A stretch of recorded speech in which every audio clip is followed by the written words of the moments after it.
बिस्मिल्लाहिर्रहमानिर्रहीम। अस्सलामुअलैकुम प्यारे बच्चों, आज हम पढ़ेंगे उर्दू बेस से कहानी खुशामद बुरी बला है।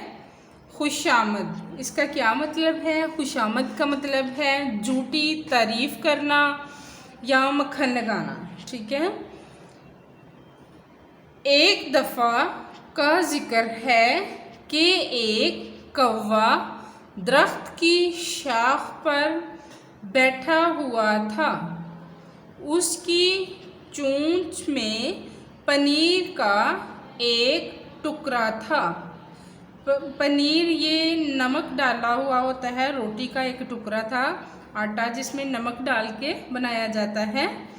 दरख्त के नीचे से एक मक्कार लोमड़ी का गुज़र हुआ।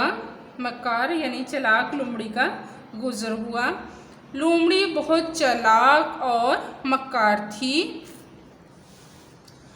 लोमड़ी ने कौवे की चोंच में पनीर का टुकड़ा देखा तो उसके मुंह में पानी भर आया। लोमड़ी ने कौवे से टुकड़ा छीनने का मंसूबा बनाया।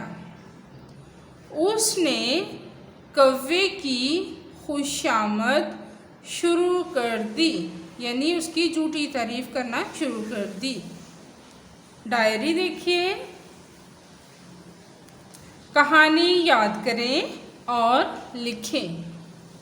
आज के लिए इतना ही, बाकी इसका हिस्सा हम कल पढ़ेंगे। इजाज़त दें। अल्लाह हाफ़िज़।